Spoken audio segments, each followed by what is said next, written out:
चलो फास्ट. आजच्या काळात आवाज नको या. ग्रुप नंबर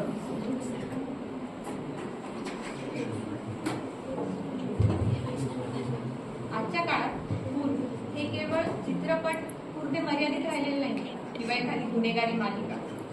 दिवसेंदिवस वाढणारी असुरक्षितता, मत्सर, भावनिक अशांतता यामुळे अनेक भयावह घटनांना जन्म मिळत आहे. अशाच एक शून्य काढणाऱ्या घटनेबद्दल आपण बोलणार आहोत. रविवार 15 जून सुमारे रात्री 11 वाजता संजना मिश्रा, एक मल्टीनॅशनल कंपनीतील सिनियर मॅनेजर, ही एका बिझनेस पार्टी दरम्यान एका फार्म हाऊस मध्ये मृत अवस्थेत आढळल्या. संजना मिश्रा या त्यांच्या सहकाऱ्यांसोबत पार्टीमध्ये गेल्या होत्या, पण अचानकच त्या पार्टीतून गायब झाल्या आणि नंतर त्यांचा मर्डर झाला आहे असं आपल्याला कळालं. तर हे खून कोणी केले, का केले, त्याचे कारण काय होते, हे सर्व बघण्यासाठी चला आपण आता कोर्ट सेशनकडे वळू. Date 15 June, case number 5175, State versus Ritesh Putani begins. Your Honor, the victim, Ms. Sanjana Mishra, was found dead in a farmhouse. The cause of death, a single precise incident from a sharp object. कोर्टाचा घटना सुरू करण्यात आली.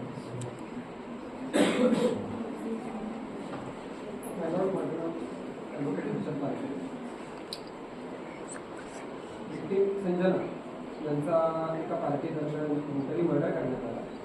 तर त्याचे मुख्य suspect Riteish फुटाणे यांची चौकशी करण्यासाठी मला आली. रितेश फुटाणे तर मग मिस्टर रितेश किती वर्षांपासून ओळखतात तुम्ही? 8 ते 10. 8 ते 10. त्यात ती तुमच्या कोण ना बरं, त्या तुमच्या गर्लफ्रेंड. तर मग तुम्ही जेव्हा त्यांचा मृत्यू झाला तेव्हा ज्या पार्टीला तुम्ही तिथे त्या पार्टीत तुम्ही पण होता, तर मग तुम्हाला कोणी इन्व्हाइट केलं त्या पार्टीला? मला सरांचाच कॉल आला होता. सरांनी मला बसून तर म्हणजे मग तुम्ही त्या ठिकाणी जेव्हा गेले तेव्हा जेव्हा मृत्यू झाला त्याचा त्यावेळेला तुम्ही तिथे होते? मी इथेच होतो आणि ॲक्च्युली जेव्हा मृत्यू झाला तेव्हा मला एक कॉल आला इम्पॉर्टंट, तो पिक करण्यासाठी. ठीक आहे. मग तुमचं काय मत आहे की तुमचं त्यांच्यावर प्रेम होतं की नाही? प्रेम होतं. प्रेम होतं, पण आम्हाला तर वेगळीच बातमी मिळाली. गेल्या काही महिन्यांपासून तुमच्या खूपच भांडण्यात आलेली. आमच्यात भांडण चालू होती. Point to be noted my Lord, यांच्यात भांडणं चालू होती. यावरून हेच सिद्ध होतं की जेव्हा तिथे त्यांचा मर्डर झाला तेव्हा हे उपस्थित नव्हते, त्यांची त्यांच्यासोबत भांडणही होती. यावरून हे सिद्ध होतं की यांनी त्यांचा मर्डर केलं. ऑब्जेक्शन माय लॉर्ड, प्रोसिक्युशन फक्त ऍझम्पशन वरती बोलत आहे. यामध्ये काहीच फॅक्ट नाही. यांची भांडणं होती म्हणजे यांनीच त्यांचा खून केला हे कुठेही सिद्ध होत नाही. Objection sustain. Advocate lawyer Harshad, query raise करताय. तुमचा जो आहे आता तुम्ही कोणत्या आधारे अरेस्ट करण्यात आले आहे हे तुम्ही स्पष्टपणे सादर करा. मला त्या घटनास्थळी जे काही झालं होतं त्याबद्दल अधिक माहिती जाणून घेण्यासाठी इन्स्पेक्टर ऋषिकेश यांची चौकशी करण्याची परवानगी. ऋषिकेश पवार.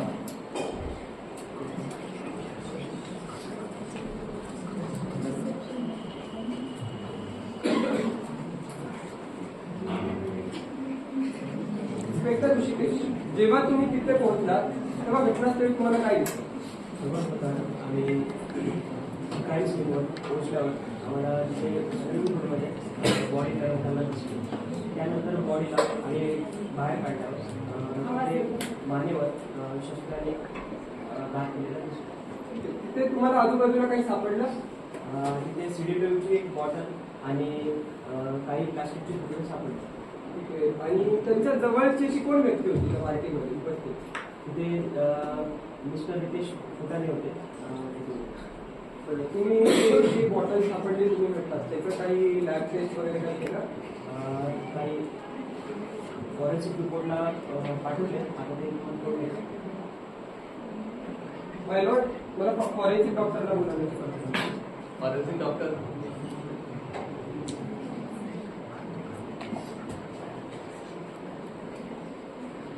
डॉक्टर प्रशांत, ही जी बॉटल होती त्यामध्ये नेमकं काय होतं?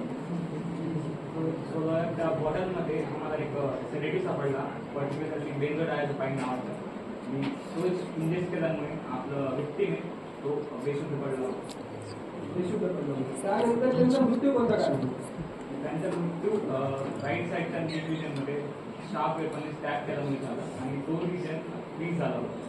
डॉक्टर मी पुन्हा एकदा विचारतो, जे त्या बॉटलमध्ये सिलेक्टिव्ह होतं तेच बॉडीमध्ये पण सापडलं? त्याच डॉक्टर लॅब रिपोर्ट्समध्ये ते क्लिअरली स्टेट झाले की त्यांच्या गटमध्ये त्याचे ट्रेसेस सापडले होते. माय लॉर्ड, त्यांच्या गटमध्ये तेच ट्रेस होते जे त्या सिलेक्टिव्ह बॉटलमध्ये होते. तर ती सिलेक्टिव्ह बॉटल कोणाची होती हे कळण्यासाठी तुम्ही काही फिंगरप्रिंट रिपोर्ट वगैरे केले त्या बॉटल? इन्सिडेंट झोनमध्ये जे काही व्यक्ती होते त्यांचे आम्ही फिंगरप्रिंट घेतले आणि त्यांचं म्हणणं मिस्टर रितेश यांचे फिंगरप्रिंट मॅच झाले. पॉईंट टू बी नोटेड म्हणलं, त्या बॉटलवरती मिस्टर रितेश यांचे फिंगरप्रिंट होते. जेव्हा त्यांचा मृत्यू झाला त्यावेळी रितेश तिथे उपस्थितही नव्हते. त्यावरून हेच सिद्ध होतं की त्यांनी त्यांचा मर्डर केला आहे. डिफेन्सला तुम्ही याबद्दल काय माय लॉर्ड, फक्त सेडेटिव्ह बॉटलवरती रितेशचे फिंगरप्रिंट्स होते किंवा रितेशला अँगर इश्यू आहे याहून असं प्रूफ हे सिद्ध होत नाही की माझा क्लायंट रितेश हा दोषी आहे. मला कोर्टला हे सांगायचं आहे की माझा क्लायंट निर्दोष आहे. आतापर्यंत कुठेच असा त्यांनी एव्हिडन्स नाही दिला की त्याने असं सिद्ध होईल की माझा क्लायंट दोषी आहे.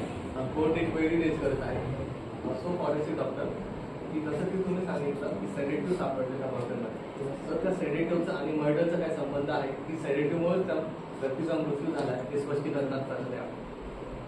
सेडेटिव्ह बॉटलमध्ये तीच सेम सेडेटिव्ह आपल्या व्यक्तीच्या बॉडीमध्ये सापडलं पण त्यामुळे तो अनकॉन्शियस पडला. म्हणजे तुमचं असं म्हणणं आहे की सेडेटिव्हने फक्त बेशुद्ध करण्यात आलं पण मृत्यूचं कारण वेगळं आहे. त्याचं कारण ठीक आहे, पुराव्यांचा अभाव असल्या कारणामुळे कोर्ट रितेश घोटाळे यांना मुदत वाढत आहे. पुढील सुनावणी 30 जून रोजी होईल. आजचे कामकाज इथेच संपते.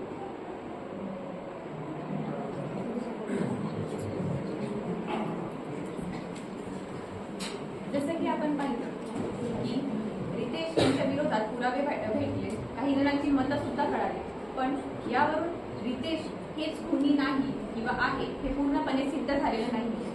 डिफेन्सनी वेळ मागितला आहे, तर आता बघूया या केसला काय नवीन वळण भेटणार आहे.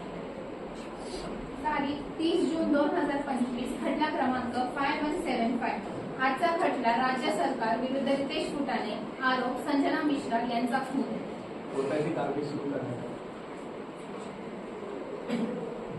माय लॉर्ड, जसं की माझे मित्र कोण आम्हाला मिळाले की फक्त फिंगरप्रिंट वरून आपण सिद्ध नाही करू शकत की रितेशांनी त्यांचा खून केला, कारण त्यांचे फिंगरप्रिंट सिलेक्टिव्हच्या बॉटलमध्ये. तर मला मृत्युमुखी पडलेला संजना यांच्या आईला या ठिकाणी बोलवण्याची परवानगी दिली की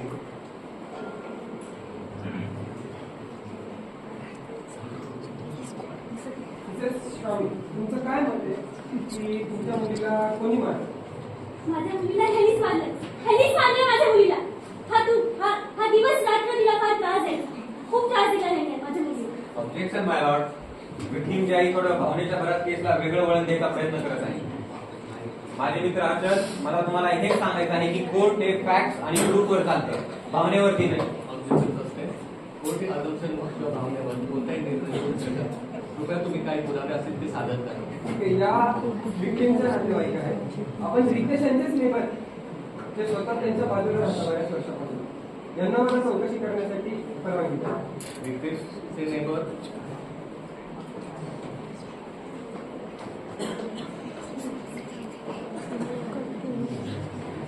तर मग आधी तुम्ही रितेश यांना किती वर्ष होते? ठीक आहे, तुम्ही किती वर्ष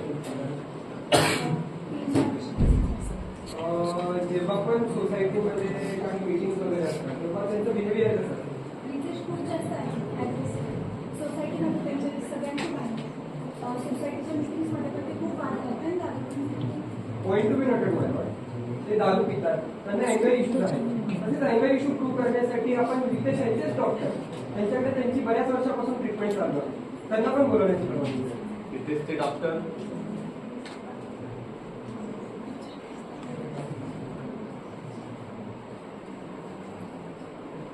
डॉक्टर पल्लवी, रितेश यांना तुम्ही किती वर्षापासून? त्यांना असलेल्या आजाराबद्दल तुम्ही काही सांगू शकाल कोर्टात? मागील 3 ते 4 वर्षांखाली जेव्हा ते माझ्याकडे आले होते त्यांना अँकर इश्यूज व ॲग्रेसिव्हनेसचा त्रास होता. तर त्यांना IED म्हणजे इंटरमिडिएट एक्सप्लोसिव्ह डिसऑर्डर म्हणून डिटेक्ट केला. ठीक आहे. तर मग त्यांना अँगर इश्यूचा त्रास, मग यावर तुम्हाला काय वाटतं की त्यांनी मर्डर केलेला असू शकतो? क्लिअरली नाही सांगू शकत कारण पण त्यांना राग लवकर येतो. Point to be noted my lord, Ritesh यांना राग लवकर येतो. त्या सिडेटिव्हच्या बॉटलवर रितेश यांचे फिंगरप्रिंट होते. त्याच वेळी रितेश तिथे उपस्थित नव्हते. त्याचप्रमाणे त्यांची बऱ्याच महिन्यापासून त्यांच्याशी भांडणं चालू होती. यावरून ओम पवार यांना अजून कोणते प्रूफ पाहिजे? यावरून प्रूफ होईल की त्यांनी त्यांचा खून केला. तुम्हाला काही क्रॉस क्वेश्चन करायचे आहेत? तर डॉक्टर पल्लवी, रितेश तुमचे पेशंट आहेत. रितेश किती वर्षापासून तुमच्याकडे ट्रीटमेंट घेतात? 3 ते 4 वर्षांपासून काय ट्रीटमेंट घेतात? त्यांना ॲग्रेसिव्हनेस आणि अँगर इश्यूजचा त्रास आहे तर त्याचे मेडिकेशन्स करतात. मेडिकेशन करतात ते प्रॉपरली? त्यामुळे त्यांच्यामध्ये तसा फरक दिसतो? मागच्या 6 मंथ्सपासून त्यांनी रेग्युलर मेडिकेशन्स केलेले आणि त्याच्यामध्ये भरपूर इम्प्रूव्हमेंट झाली. रितेश त्यांचे काही कंपनीचे प्रॉब्लेम्स किंवा असे काही प्रॉब्लेम शेअर करायचे तुमच्यासोबत? रिलेशनशिप वाले पण प्रॉब्लेम? त्यांनी बऱ्याचदा मला त्यांच्या आणि संजनाबद्दल सांगितलेलं होतं की त्यांचं relationship as like normal relationship होतं की अप्स अँड डाऊन्स येतात आणि त्यांचा रिलेशनशिपकडे म्हणजे विक्टिम संजनाकडे बघायचा दृष्टिकोन कसा होता? म्हणजे त्यांचं रिलेशनशिप हेल्दी होतं की अनहेल्दी होतं? त्यांना घेऊन त्यांचं नेचर कसं होतं?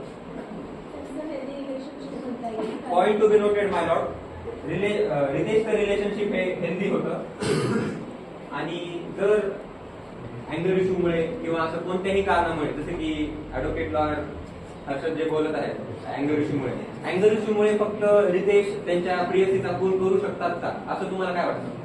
तुम्ही जर हा प्रश्न मला 3 ते 4 वर्षांखाली विचारला असता तर मी याचं उत्तर नक्कीच हो बोलले असते. बट मागच्या 6 मंथ्सच्या मेडिकेशन नंतर मी हे बोलू शकते की मिस्टर रितेश हे त्यांच्या गर्लफ्रेंडचा खून नाही केला.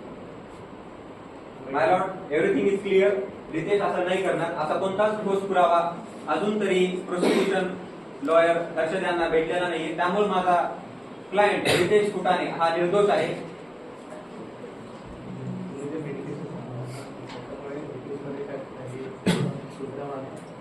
हो, मागच्या 6 मंथ्सपासून त्यांचं जे काही ॲग्रेशन ते पण कमी झालेलं आहे आणि खूप मोठं पण त्यांच्याकडून जेवलेलं आहे. आणि माझ्या स्वरीनुसार फक्त त्यांच्या अँगर इश्यू हेच एक प्रूफ नाही, तर सगळ्यात मोठं प्रूफ म्हणजे ते त्याच वेळी तिथे उपस्थित नव्हते आणि त्यांचे फिंगरप्रिंटला बदल हे आहे. त्यावरून त्यांचे अँगर इश्यू जसं डॉक्टर पल्लवी बोलल्या त्यानुसार जरी कमी झाले असतील तरी पण त्यांचा राग त्यांच्या बाबतीत होता, कारण त्यांची भांडणं होती ना काही महत्वाचं. त्यामुळे आम्हाला तरी असं वाटतं की विक्टिम संजना यांचा रिलेशनने खून केला. प्लीज त्यांना नाही माय लॉर्ड, पोलीस इन्व्हेस्टिगेशन मध्ये आम्हाला विक्टिम संजना यांच्या घरामधून एक पेनड्राईव्ह आणि त्यांचा लॅपटॉप आम्ही सीज केला आहे. त्यामध्ये पेनड्राईव्ह मध्ये काही कंपनीच्या फूड अडल्ट्रेशनच्या रिपोर्ट आम्हाला भेटले आहेत. त्या रिपोर्ट सादर करण्यासाठी मी सब इन्स्पेक्टर ऋषिकेश पवार यांना विटनेस स्टँडवरती बोलवतो. Sub inspector Rishikesh Pawar.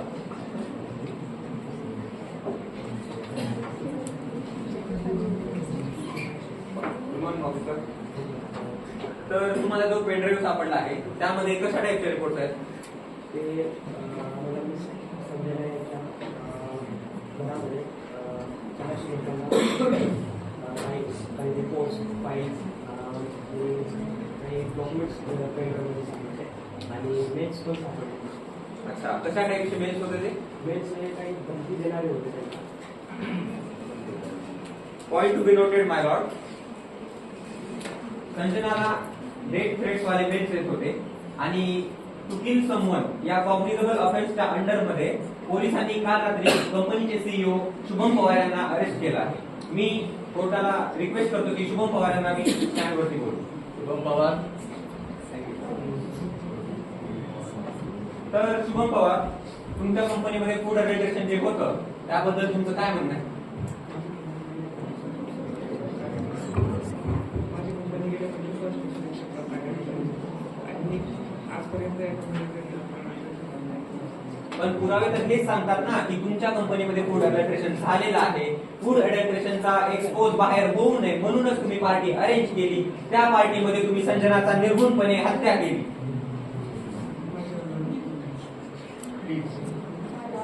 जर त्यांच्याच ईमेलवरून ईमेल केलेले आहेत असं त्यावरून काही सिद्ध होत नाही. आजच्या काळामध्ये प्रत्येकाच्या फेक ईमेल आय डीवरून फेक ईमेल आय डी पाठवले जाऊ शकतात. त्यावरूनच माझे जे क्लायंट आहेत ते दोषी आहेत हे सिद्ध होत नाही. यासाठी मी पुढील चौकशीसाठी रितेश फुटाणे यांनी फिटनेस बॉक्समध्ये यावाची विनंती करते. रितेश फुटाणे. सो मिस्टर रितेश, तुमचं एज्युकेशन काय आहे? ऑब्जेक्शन माय लॉर्ड, यात एज्युकेशनचा काय संबंध? लॉर्ड, मला माझा पॉईंट मांडू द्या. Objection over. मिस्टर रितेश, तुमचं एज्युकेशन काय आहे? अच्छा, मग तुमच्या फूड कंपनीत काय होतं? मी कंपनीची टेक्निकल टीम चालवतो. तिथे टेक्निकल डाटा माझ्याकडे. अच्छा, टेक्निकल टीम का? तर मग तुम्हाला कोडिंग येत असेल? हा, मग हॅकिंग पण येतच असणार ना. पॉईंट तुम्ही नोटेड माय लॉर्ड. हॅकिंग येते मग हे ईमेल नक्कीच पाठवलेले असू शकतात. यासाठी पुढील मुदत वाढ म्हणून आम्हाला ते आयपी ॲड्रेस ट्रॅक करण्यासाठी मदत द्यावी.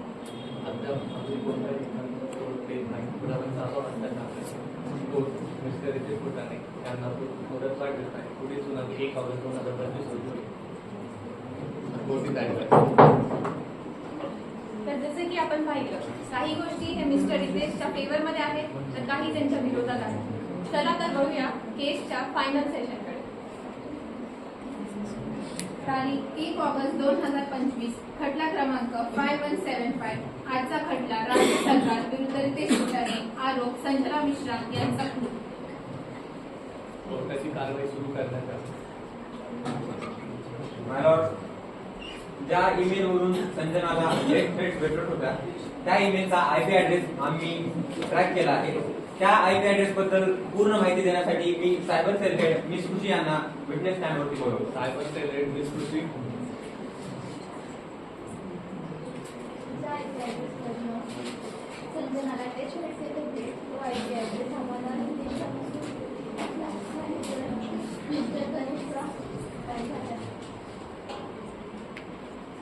पॉइंट एकदम क्लिअर आहे माय लॉर्ड. डेथ थ्रेट्स देण्याचं काम त्याच कंपनीचे मॅनेजर गणेश मोरे करत होते, जे की त्या कंपनीमध्ये मॅनेजर या पोस्टवरती होते. Under section 66C to kill someone या अंडर त्यांना पोलिसांनी काल अटक केली आहे. मी त्यांना विटनेस स्टँडवरती बोलवतो. गणेश मोरे.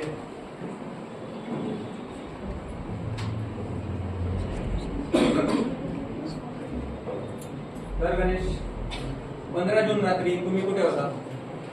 15 जून या तारखेला मी आउट ऑफ स्टेशन होतो आणि असं मी बॉसला कळवलं होतं की मी पार्टीला नाही होतो. तुम्ही कोर्टला सांगू शकता की आउट ऑफ स्टेशन म्हणजे नेमकं कुठे गेला होता तुम्ही? मी पुणेला गेलो होतो. पुणे की मुंबई? पुणे. माय लॉर्ड, गणेश कोर्टला मिसगाईड करत आहेत. त्या दिवशी गणेशची गाडी ना पुण्याला गेली ना मुंबईला गेली. त्यामध्ये गणेशची गाडी गेली लोणावळा, जे की पार्टी लोकेशन गणेश त्या दिवशी पार्टी लोकेशनला प्रेझेंट होते. चुकीचं आहे माझ्या लॉर्ड, मी नव्हतो पार्टीला. मिस्टर गणेश मोरे, कोर्टाची बदनामी करू येत नाही, अन्यथा कारवाई करण्यात येईल.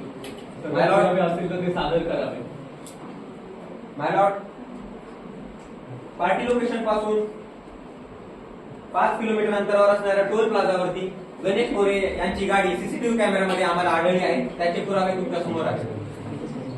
याहून असं सिद्ध होतं की पार्टीच्या दिवशी गणेश मोरे पार्टीला प्रेझेंट होता. यावरून तुम्ही काय सिद्ध करता? मला थोडा टाइम पाहिजे माय लॉर्ड. माझा नेक्स्ट विटनेस, मी गणेशला थोडे अजून काही प्रश्न विचारू इच्छितो माय लॉर्ड. Permission granted. तर गणेश, हा चष्मा कधीपासून घालतो? 7-8 वर्षापासून माझा चष्मा आहे. पण मी लेन्स वापरतो. पण मी लेन्स बद्दल तुम्हाला काय विचारलं नाही? मी सांगतोय. अच्छा, हाताला काय लागलाय तुमच्या? मी जात होतो तेव्हा मला छोटासा ऍक्सिडेंट झाला आणि त्यामध्ये लागला. माय लॉर्ड, क्राईम सीन वरती सेडेटिव्ह बॉटल सोबतच आम्हाला काही प्लास्टिकचे तुकडे सुद्धा भेटले होते. ज्या प्लास्टिकच्या तुकड्यांवरती पोलिसांनी दुर्लक्ष केलं त्या प्लास्टिकच्या तुकड्यामध्ये आमच्या फॉरेन्सिक टीमला सापडले ते लेन्स. त्या लेन्सचं व्हेरिफिकेशन आम्ही समर्थ ऑप्टिकल्स मधून केलं. आणि मी आता माझे नेक्स्ट एव्हिडन्स संस्कृती पवार यांना विटनेस स्टँड वरती बोलवतो. संस्कृती पवार. संस्कृती तर या लेन्स बद्दल तुमचं काय म्हणणं आहे? हे लेन्स तुमच्याच ऑप्टिकल्स मध्ये आहेत की कसे? हे लेन्स आमच्याच ऑप्टिकल्सचे काही विशिष्ट प्रकारचे लेन्स मिस्टर गणेश यांनी माझ्याकडे ठेवून दिले. तुम्ही असं कसं काय म्हणू शकता की हे तुमचंच आहे? कारण की राईट आय जे आहे प्रेस बायोपी आहे त्याचा नंबर -2.75 आणि मिस्टर गणेशनी माझ्याकडून बनवून दिले. माय लॉर्ड, केस एकदम क्लिअर आहे. गणेश हा पार्टीला प्रेझेंट होता. गणेशनंच तो खून केला आहे. मग शस्त्र कुठं आहे? ऑब्जेक्शन माय लॉर्ड. शस्त्र मोठे लक्षात राहिला फिंगरप्रिंट आहे काहीच पुरावे दे. मग कशावर द्यायचं तर नाही हा पुरावे पाहिजे. आरोपी सिद्ध करण्यासाठी पुराव्यांची साक्षी लागते. कुठे ते पुरावे आणि पूर्ण प्रकार संघटनांना अडकवलं जाते माय लॉर्ड आणि पूर्णपणे निर्दोष आहे. ऍडव्होकेट हो, तुम्ही सदर पुरावे प्रस्तुत करावे. मग कोर्टाचा वेळ वाया घालू नये. हो माय लॉर्ड. पुरावे तर ट्विस्ट आहेत माय लॉर्ड. हा ट्विस्ट सॉल्व्ह करण्यासाठी मी फॉरेन्सिक डॉक्टर समृद्धी निफाडे यांना विटनेस स्टँड वरती बोलवतो. फॉरेन्सिक डॉक्टर समृद्धी निफाडे. माय लॉर्ड, मर्डरने मर्डर वेपन लपवण्यासाठी किंवा मर्डर वेपन वरती आपले फिंगरप्रिंट्स लपवण्यासाठी मर्डर करण्यासाठी ड्राय आईसचा वापर केला आहे. ड्राय आईस याचं काय स्पष्टीकरण? याचं स्पष्टीकरण डॉक्टर समृद्धी निफाडे आपल्याला देतीलच. डॉक्टर समृद्धी, ड्राय आईस बद्दल काय म्हणणं आहे तुमचं? Myself, Dr. Samruddhi. I am certified forensic pathologist with 7 years of experience. I conducted postmortem examination of Ms. Sanjana on the morning of 16 June. On the base on the detailed postmortem examination, toxicological findings and crime scene evidence. जज साहेब व इथे उपस्थित असलेल्या सर्वांना दिसत असेल की हा आरोपी मानसिकदृष्ट्या अतिशय चालाक आहे. कोर्टात सादर झालेले सर्व पुरावे यावरून victim संजनाला मारण्यासाठी कुठलेही शस्त्र वापरले नाही असा आरोप केला गेला. परंतु हे तसे नसून खुनासाठी शस्त्र वापरले गेले असं मी सिद्ध करू शकते. फॉरेन्सिक रिपोर्ट जेव्हा माझ्या समोर आले तेव्हा victim संजना हिच्या बॉडीमध्ये काही संशयास्पद गोष्टी आढळल्या. मगाशी ॲडव्होकेट ओम यांनी आरोपीला प्रश्न विचारला की त्यांच्या हातावर जखम कशाची आहे. तर त्यांनी उडवाउडवीची उत्तर देऊन तो प्रश्न टाळला. परंतु याचं उत्तर मी सांगू शकते की ही जखम कशामुळे झाली असेल. जज साहेब, सध्या निशस्त्र खुनाचे अनेक प्रकार आढळतात. त्यातील एक म्हणजे ड्राय आईस मर्डर. हो जज साहेब, ड्राय आईस मर्डर. यात सर्व गोष्टींची आरोपीने काळजी घेतली. त्याने जसे की ग्लोव्ज अतिशय सावधानतेने हाताळले. परंतु जेव्हा त्याने संजनाला स्विमिंग पूलमध्ये टाकले तेव्हा त्याने नेग्लिजन्सला हार्म केलं होतं. परंतु त्याला असं वाटलं की हा ड्राय आईस वितळून जाईल. परंतु ती एक चूक आरोपीच्या लक्षात आली नाही. ती म्हणजे की जेव्हा आरोपीने संजनाच्या नेग्लिजनमध्ये हार्म केलं तेव्हा त्या ड्राय आईसमध्ये सिलिकेट पार्टिकल्सचं अडल्ट्रेशन झालेलं होतं. सिलिकेट हा असा पार्टिकल आहे की तो इरिडंट म्हणून काम करतो, विच इज व्हेरी पॉइझनस. आणि तो मला एक क्ल्यू मिळाला की कदाचित आरोपीने हा ड्राय आईस हाताळताना त्याचे ग्लोव्ज फाटले असू शकतात व त्याला ती इंजुरी झाली असू शकते. संजनाला झालेली इंजुरी आणि आरोपीला झालेली इंजुरी ती एक्झॅक्टली मॅच होते. यावरून हे सिद्ध होते. That's all madam. Point to be noted my Lord. Ganesh त्या दिवशी पार्टीला प्रेझेंट होते. त्यांनी आपल्या कोर्टला मिसगाईड केलं. तसेच त्यांची लेन्स आपण जे व्हेरीफाय केली ते पार्टीच्या क्राईम लोकेशन वरती आपल्याला सापडली आहे. तसेच त्यांच्या हातावरती झालेला घाव सुद्धा आणि मर्डरवर असलेला घाव हा दोन्ही सेम आहे. यावरून असे सिद्ध होतं की गणेशने कोर्टला मिसलीड केलं आणि हा गुन्हा हा खून गणेशने यांनीच केला आहे. हे चुकीचं आहे माय लॉर्ड. गणेश मध्ये तुमचा गुन्हा सिद्ध झाला आहे. तुमचं यावर काय मत? कोणीच केला मर्डर.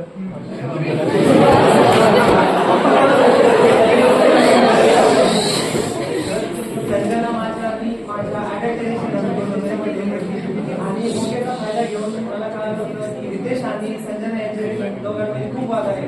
मोठ्याचा फायदा घेऊन मीच त्यांचा पार्टीमध्ये पण तर कोर्ट या निकालापर्यंत पोहोचले आहे.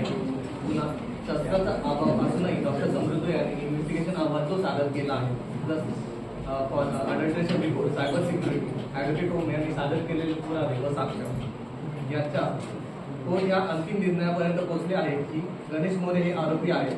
त्यांनी संजना यांना क्रूरपणे हत्या केली आहे, डिजिटल आयडेंटिटीचा मिसयूज केला आहे, प्लस अडल्ट्रेशन त्यांच्या कंपनीमध्ये अडल्ट्रेशन घडून आणले आहे.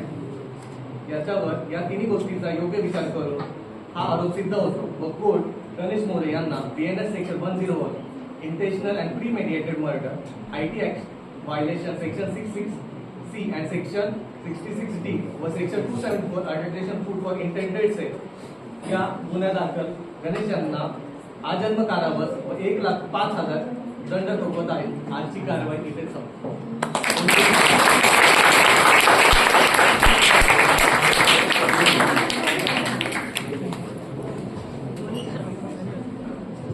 Try as murder.